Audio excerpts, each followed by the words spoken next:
Assalamualaikum, jumpa lagi bersama saya Eka Patra dalam materi pembelajaran teori pengambilan keputusan, edisi pendahuluan. Pada kesempatan kali ini kita akan membahas mengenai problem solving and decision making.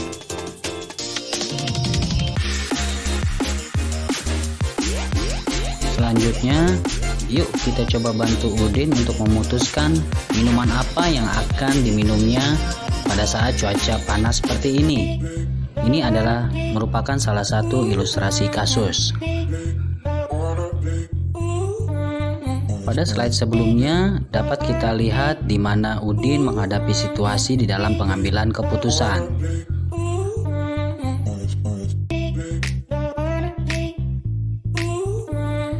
Pada slide ini menggambarkan bagaimana informasi dan juga risiko di dalam pengambilan keputusan.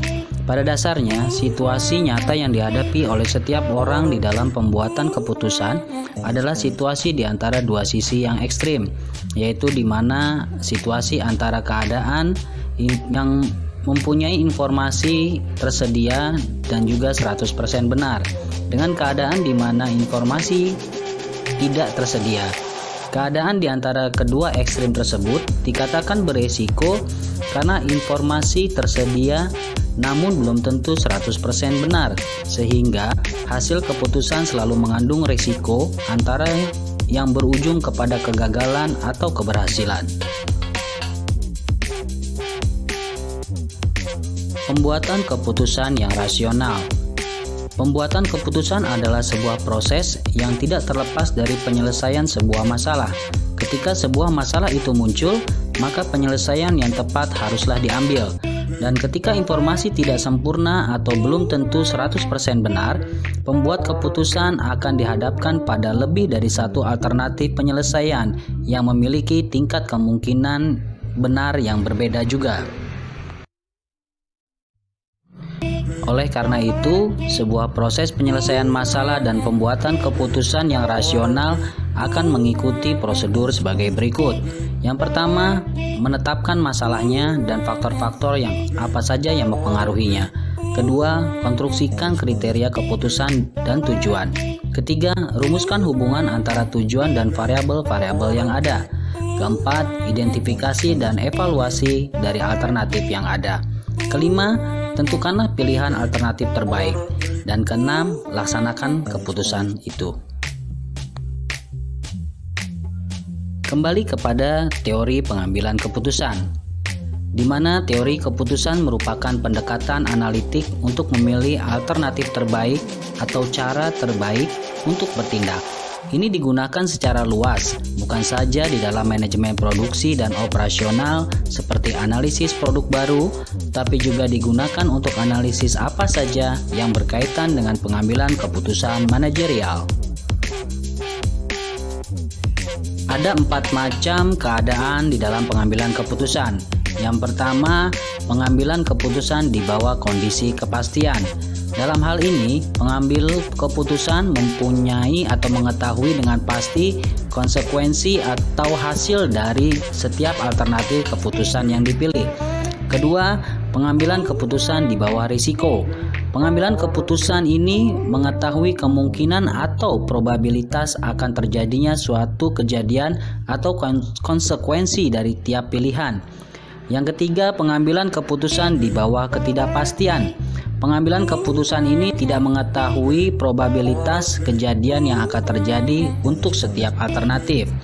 Yang keempat, pengambilan keputusan dengan hierarki. Pengambilan keputusan dengan hierarki di sini didasarkan atas prioritas, di mana penyusunan prioritas itu memuat 3 prinsip. Prinsip menyusun hierarki, adanya kemudian prinsip menetapkan prioritas, dan yang ketiga adalah prinsip konsistensi logika.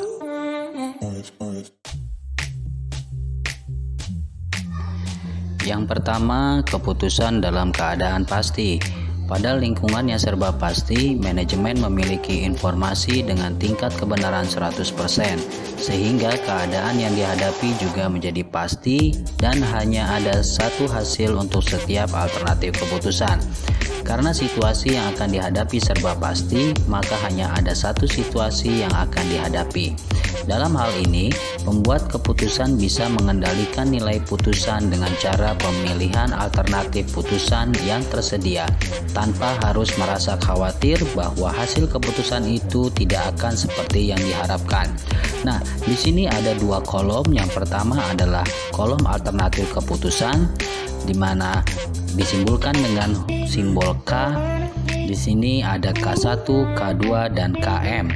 Lalu pada kolom berikutnya adalah keadaan yang dihadapi, yang disimbolkan dengan huruf S, yaitu H11, H21, dan HM1.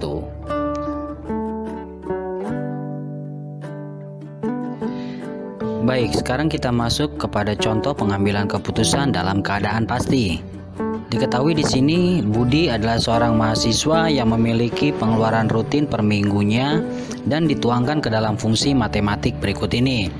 AR sama dengan 8.000 X1 ditambah 17.000 X2 ditambah 30.000 X3 ditambah 40.000 X4, di mana AR adalah merupakan anggaran atau pengeluaran rutin per minggu. X1 pembelian bensin sepeda motor dalam liter, X2 yaitu frekuensi pembelian makan per minggu, dan X3 di sini adalah frekuensi pembelian pulsa per minggu. Lalu X4 yaitu frekuensi pembelian film per minggu. Nah, dalam hal ini Budi dapat mengendalikan pengeluaran rutinnya dengan cara mengendalikan XI. Hasil keputusannya yaitu seberapa besar pengeluaran rutinnya sangat bergantung kepada alternatif yang dipilih, yaitu kombinasi nilai XI. Pilihan kombinasi ini akan menghasilkan nilai AR tertentu yang bisa diduga sebelumnya secara pasti. Jika Budi memilih alternatif pembelian bensin 4 liter per minggu, lalu 20 kali makan per minggu, lalu pembelian pulsa 1 kali per minggu, dan untuk menonton film 1 kali per minggu, maka ia dengan pasti dapat mengetahui hasil keputusannya, yaitu AR di sini adalah 8.000 dikali 4 ditambah 17.000 dikali 20 ditambah 30.000 dikali 1 dan ditambah 40.000 dikali 1, maka hasilnya adalah sebesar Rp442.000. Kedua, keputusan dalam keadaan tidak pasti. Kebalikan dari lingkungan serba pasti adalah lingkungan yang serba tidak pasti, di mana tidak menyediakan informasi sama sekali. Dengan kata lain, tidak ada jaminan sama sekali terhadap kebenaran informasi, sehingga keadaan yang dihadapinya juga menjadi tidak pasti dan beberapa alternatif keadaan untuk masing-masing alternatif keputusan. Ada beberapa model-model keputusan yang dapat menjadi model-model alternatif yang bisa membenarkan atau merasionalkan perilaku individu yang terlibat dalam proses pembuatan keputusan. Antara lain adalah yang pertama Laplace, yang kedua Maximin, ketiga Maximax, keempat Hurwitz, dan yang kelima adalah Minimax Regret. Oke, sekarang kita masuk kepada contoh kasus, di mana di sini terdapat PT ABC yang sedang dalam proses pengambilan keputusan apakah akan melakukan ekspansi kapasitas pabriknya sebesar 20% atau mempertahankan skala yang ada atau mengurangi kapasitas pabrik juga sebesar 20%. Analisa terhadap kemungkinan hasil yang didapat oleh PT ABC pada masing-masing situasi bisnis atau state of nature adalah sebagai berikut. Di sini terdapat kolom alternatif keputusan, di mana masing-masing bagiannya terdapat ekspansi kapasitas pabrik sebesar 20%, keadaan tetap atau stabil, kemudian mengurangi kapasitas pabrik sebesar 20%. Lalu kolom berikutnya ada state of nature, di mana terdapat 3 kolom, yaitu recovery atau pemulihan, kemudian stabil atau stagnan, dan juga dalam posisi resesi atau juga bisa dikatakan krisis. Nah, coba berikan pilihan alternatif yang dapat dipilih oleh PT ABC jika menggunakan metode berikut ini. Yang pertama, apabila kita menggunakan kriteria Laplace. Yang kedua, dengan maximin. Yang ketiga, dengan maximax. Yang keempat, dengan Hurwitz atau realism dengan tingkat optimisme sebesar 60%. Dan yang kelima, dengan menggunakan metode minimax regret atau savage. Yang pertama adalah Laplace. Laplace menggambarkan kondisi ketidakpastian di mana setara dengan menganggap bahwa seluruh kejadian atau keadaan memiliki kesempatan yang sama untuk terjadi atau equal likelihood. Tahap-tahap kriterium Laplace di sini ada 3 tahap. Yang pertama, penentuan probabilitas kemunculan SC atau state of nature.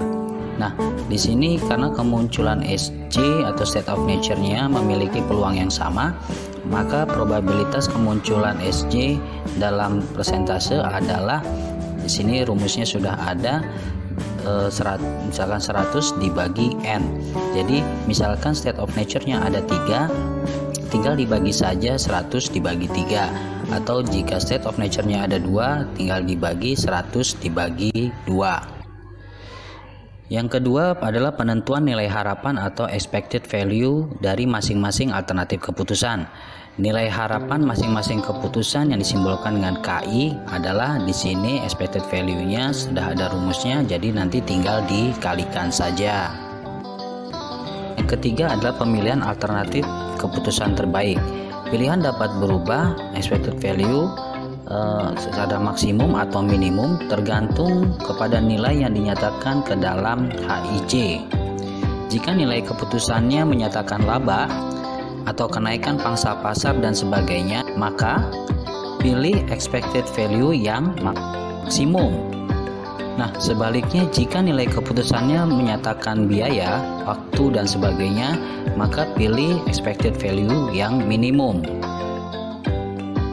Oke, kita sekarang masuk ke dalam penyelesaian soal yang tadi dengan menggunakan kriterium Laplace ini. Dalam menggunakan model ini, kita akan menambahkan 2 informasi, yaitu yang pertama adalah probabilitas yang kita taruh di posisi paling bawah dari tabel keputusan. Dan yang kedua, kita tambahkan kolom expected value. Baik, sekarang kita akan cari terlebih dahulu nilai probabilitasnya. Probabilitas dalam setiap kondisi menurut model Laplace ini adalah sama. Jadi kita akan membagi 100% dibagi dengan jumlah kondisi, dan jumlah kondisi dalam soal ini adalah 3. Jadi 100% dibagi 3 sama dengan 33,33% atau 1/3. Dan kita akan tuliskan nilai-nilai ini di masing-masing kondisi. Oke, tahap pertama selesai. Kemudian kita masuk ke tahap yang kedua. Tahap kedua yaitu kita tentukan expected value dengan cara mengkalikan probabilitas dari masing-masing kondisi dengan nilai keputusan yang ada pada masing-masing alternatif. Kita contohkan. Untuk alternatif 1 yaitu ekspansi kapasitas pabrik sebesar 20%, maka kita akan dapatkan expected value-nya sebesar 5 pada kondisi 1 dikalikan probabilitas di kondisi 1 yaitu 1/3. Kemudian ditambahkan min 1 dikalikan 1/3 ditambah min 3 dikalikan 1/3. Dan setelah ditambahkan maka hasilnya adalah 0,333. Nah, ini adalah hasil dari alternatif 1. Lalu kita lakukan juga hal yang sama untuk mendapatkan expected value dari masing-masing alternatif keputusan. Untuk alternatif keputusan kedua, kita akan dapatkan expected value-nya sebesar 1,833, dan alternatif keputusan ketiga nilai expected value-nya sebesar 1,250. Nah, kemudian pada tahap ketiga ini kita akan mencari atau memilih alternatif terbaik. Karena di sini tujuannya adalah maksimisasi, maka kita akan cari expected value yang tertinggi. Di sini expected value yang tertinggi Yang tertingginya ada pada alternatif keputusan yang kedua, yaitu bernilai 1,833.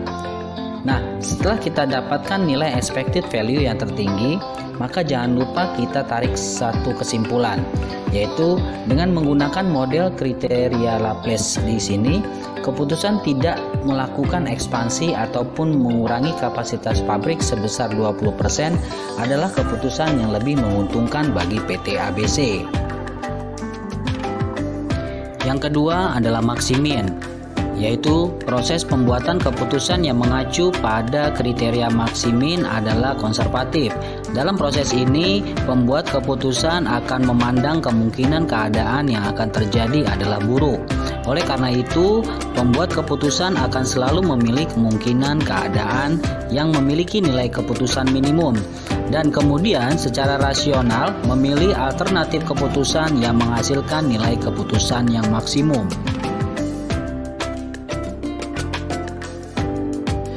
Bagaimana kita menyelesaikan soal tersebut dengan menggunakan kriteria Maximin?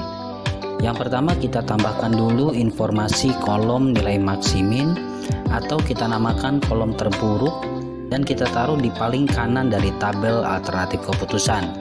Kemudian tahap pertama, kita akan pilih keadaan terburuk dari masing-masing alternatifnya.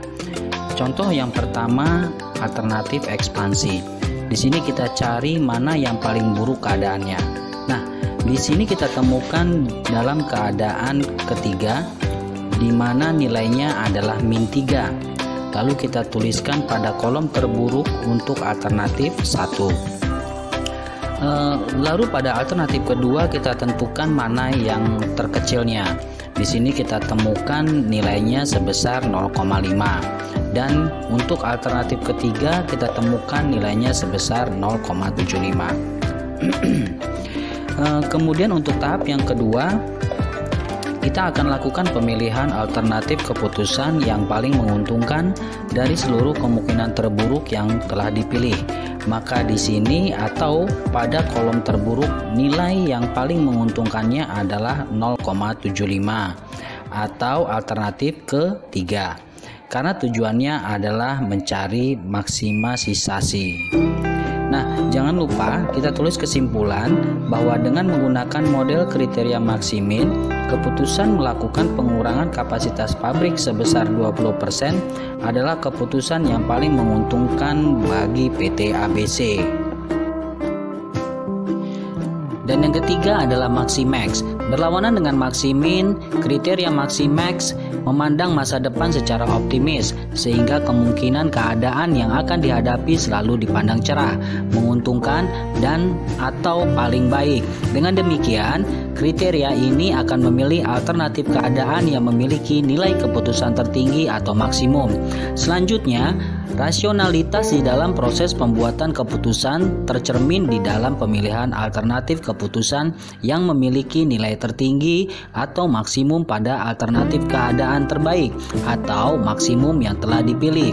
Pengambilan keputusan atau pengambil keputusan dianggap sangat optimis, yaitu apabila dipilihnya hasil-hasil terbesar dari alternatif-alternatif yang memberikan hasil maksimal dalam berbagai keadaan secara alamiah. Baik, sekarang kita masuk kepada penyelesaian model Maximax. Nah, di sini kita tambahkan dulu informasi kolom terbaik atau maksimum pada posisi paling kanan dari tabel.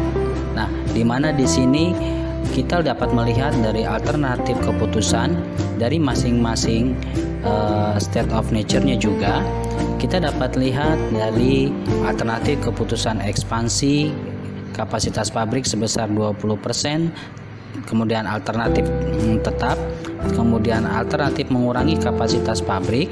Nah, pada set of nature-nya atau berbagai situasi, di sini terdapat nilai yang paling tinggi dari masing-masing kondisi. Nah, untuk ekspansi kapasitas pabrik, pada ketiga situasi ini nilai tertingginya atau yang terbaiknya adalah bernilai 5. Kemudian untuk alternatif keputusan tetap, untuk ketiga situasi atau kondisi di sini nilai yang terbaik atau maksimumnya adalah 3.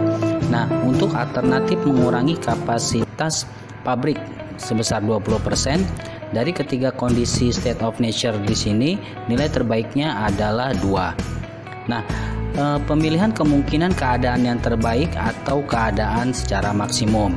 Kemudian pemilihan alternatif keputusan yang paling menguntungkan pada kemungkinan keadaan terbaik yang telah dipilih.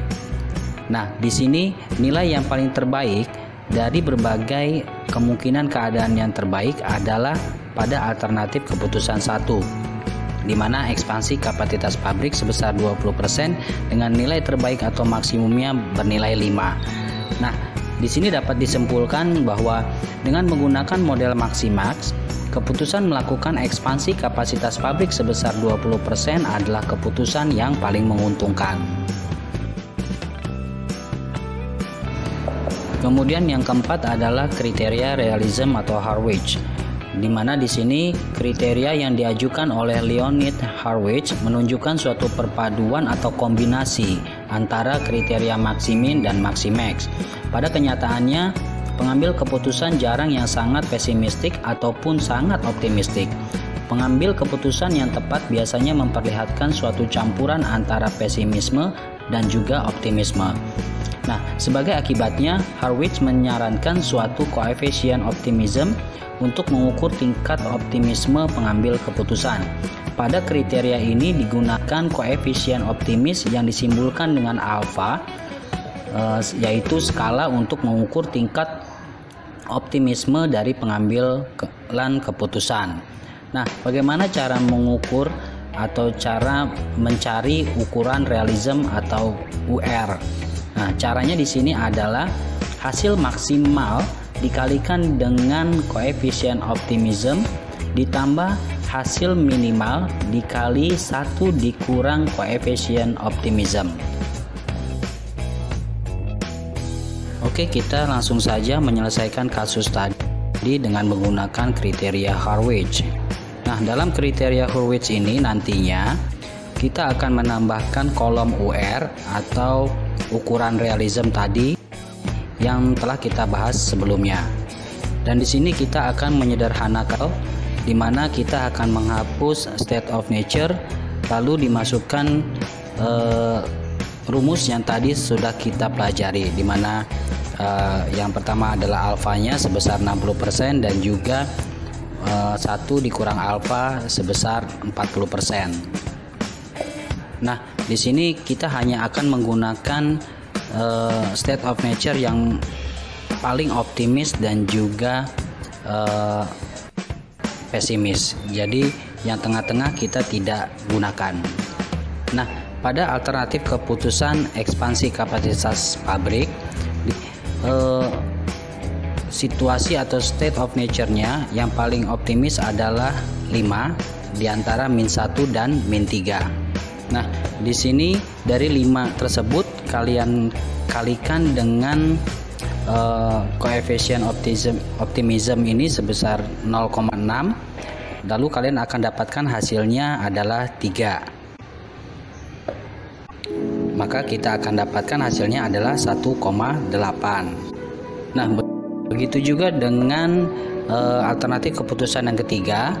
Di sini nilai optimismenya adalah 2, maka kalikan 2 tersebut dengan optimismnya sebesar 0,6, lalu akan kita dapatkan hasilnya adalah 1,2. Nah, di sini telah kita dapatkan nilai optimism dari masing-masing alternatif keputusan. Nah, lalu bagaimana kita mencari nilai pesimismenya? Nah, di sini nilai pesimisme atau nilai yang terkecilnya dari masing-masing situasi state of nature dari masing-masing alternatif keputusan. Di sini telah kita temukan atau telah kita dapatkan untuk yang pertama ekspansi kapasitas adalah -3. -3 dikalikan dengan 0,4 maka ditemukan hasilnya adalah -1,2. Lalu pada alternatif yang kedua kita temukan adalah 0,5. Maka 0,5 ini kita kalikan dengan 0,4 dan kita dapatkan hasilnya 0,2. Lalu untuk alternatif yang ketiga, nilai yang terkecilnya adalah 0,75 dikalikan dengan 0,4 maka kita temukan hasilnya adalah 0,3. Setelah itu kita jumlahkan, maka kita akan dapatkan ukuran realismnya. Jadi di sini kita dapatkan untuk alternatif yang pertama nilai ukuran realismnya adalah 1,8, untuk alternatif yang kedua 2,0, dan alternatif yang ketiga adalah 1,5. Nah, karena di sini tujuannya adalah maksimisasi, maka kita dapatkan nilai yang paling terbesar. Oleh sebab itu, makanya di sini kita dapatkan nilai yang paling besarnya adalah yaitu pada alternatif kedua. Lalu dari kesemuanya itu kita dapat simpulkan bahwa dengan menggunakan model kriteria Harwich ini, keputusan untuk tidak melakukan ekspansi ataupun mengurangi kapasitas pabrik sebesar 20% adalah keputusan yang lebih menguntungkan bagi PT ABC. Yang kelima adalah minimax regret atau savage. Penyesalan apabila datangnya terlambat sering tidak berguna. Kriteria savage mengetengahkan sebuah pendekatan yang menggunakan konsep opportunity loss atau nilai kesempatan yang hilang akibat memilih satu keputusan. Sebagai gambaran, nilai penyesalan yang akan ditanggung oleh pembuat keputusan. Penyesalan seseorang pembuat keputusan menjadi ukuran kegagalan untuk membuat keputusan terbaik. Tentunya, para pembuat keputusan menghendaki agar kerugian atau biaya kesempatan yang hilang adalah seminimum mungkin.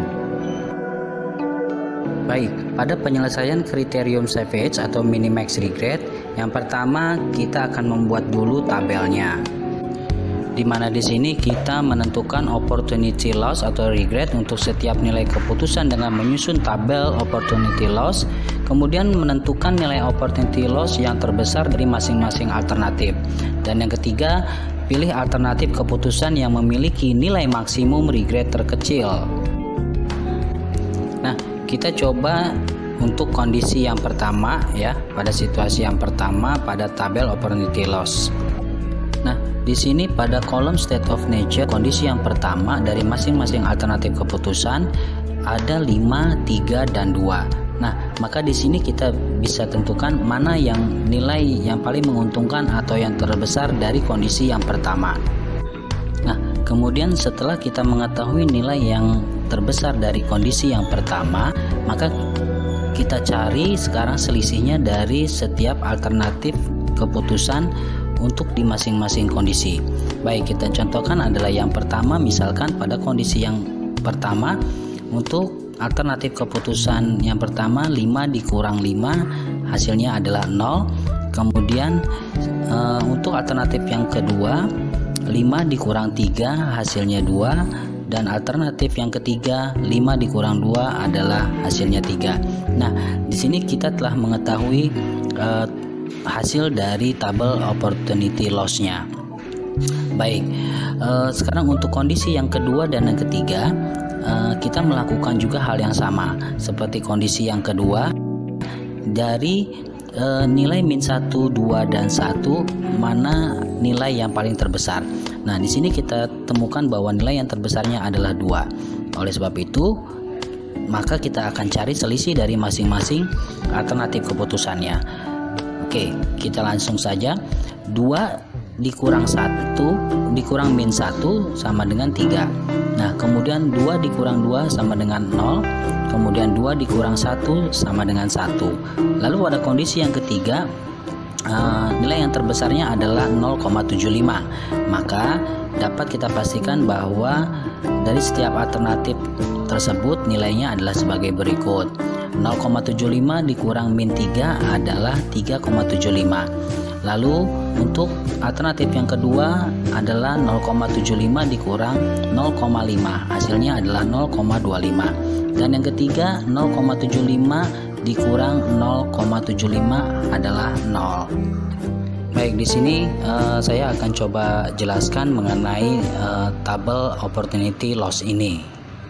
Nah, artinya seperti ini. Jika yang terjadi di masa depan adalah dalam kondisi recovery atau pemulihan, misalkan dalam kondisi yang pertama ini, nah lalu kemudian kita dalam kondisi yang pertama ini mengambil alternatif keputusan yang tetap saja, maka di sini kita akan mendapat kerugian sebesar 2 miliar.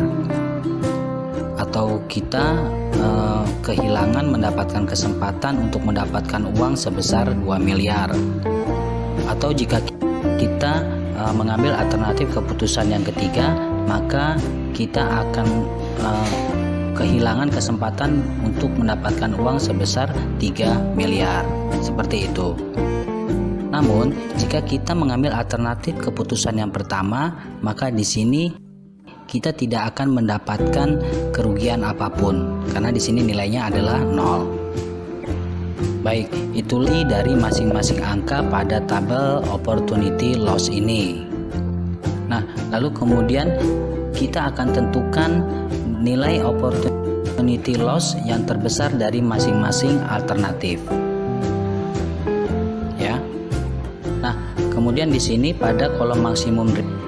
Nah, setelah kita menentukan nilai opportunity loss yang terbesar, maka pada alternatif keputusan yang pertama, nilai yang terbesar dari masing-masing kondisi ini adalah 3,75.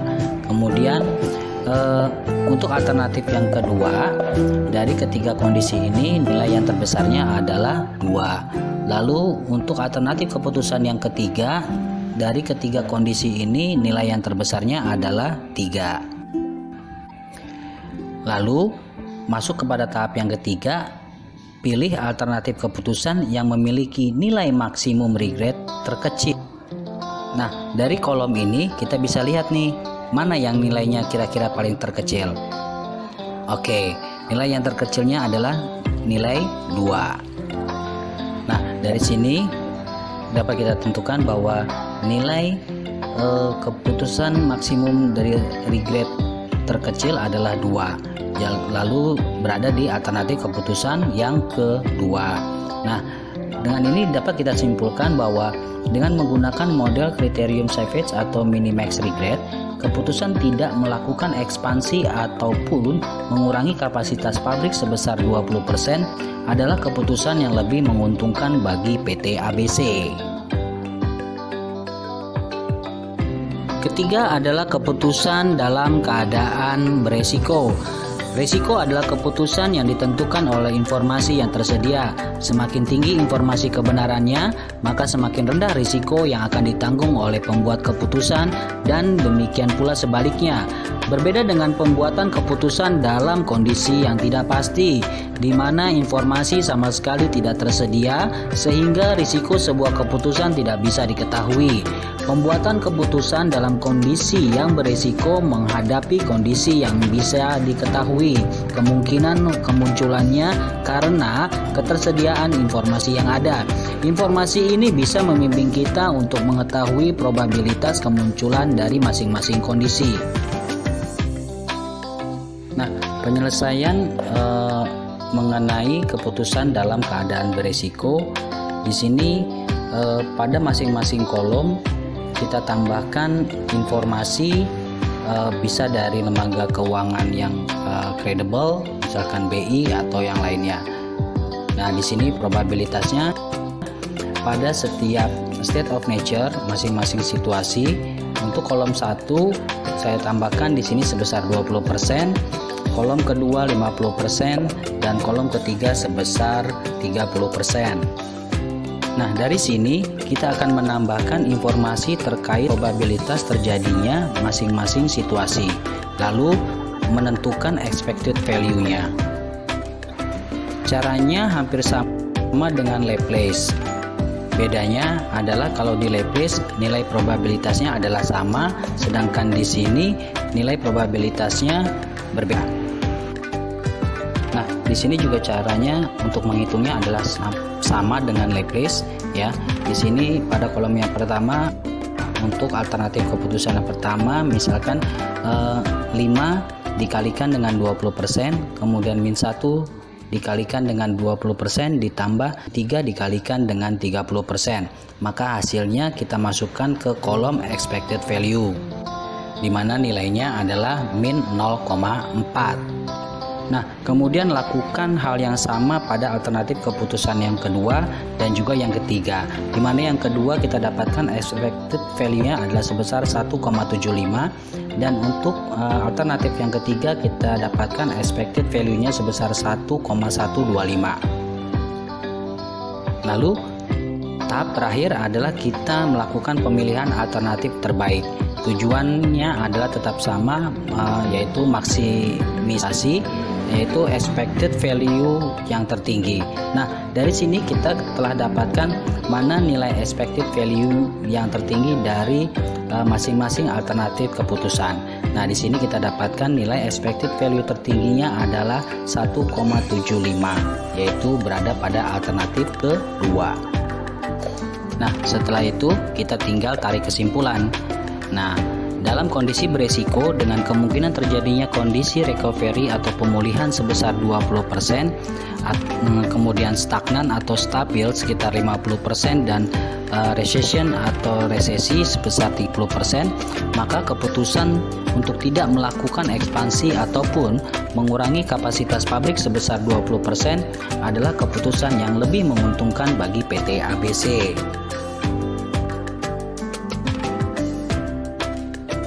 Itulah penyelesaian yang bisa disarankan kepada PT ABC dalam studi kasus di atas. Nah, bagaimana dengan pengambilan keputusan dalam keadaan hierarki? Ini akan dibahas pada mata kuliah manajemen operasi. Oke, sampai jumpa lagi ya pada video pembelajaran berikutnya. Thanks for watching. Please kindly like, comment, and subscribe. Jangan lupa ya. Assalamualaikum warahmatullahi wabarakatuh. Bye.